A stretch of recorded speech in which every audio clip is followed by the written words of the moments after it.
Fica aí, viu? Vou procurar agora uma menina, olha, que deve ser bem bonita. Foi tu mesmo, vem cá, tu chega.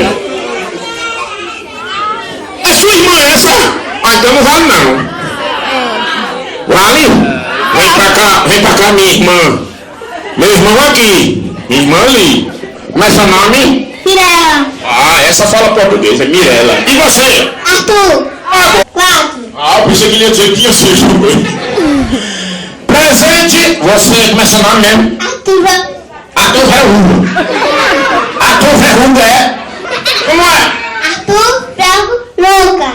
Arthur Ferro. Arthur Franco Lucas. Arthur Ferro Lucas, né? Arthur Franco Lucas. Arthur Franco Lucas. É isso? É. Quantos anos você tem? 4. E você é a Mirela Franco Lucas. Mirela Franco Lucas. Quantos anos você tem? 6. Você é irmã dele? E você é irmão dela? Por que você é irmão dela? Não sei. Só... Vai ganhar um presente, sim. Você vai ganhar também um presente. Então pra você. Você sabe por que você está ganhando presente? Por quê? Por quê?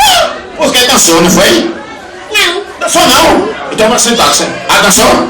Dançou, legal. Ganhou o presente. Palmas pra ele! É o Arthur Franco Lucas. E palmas pra ela!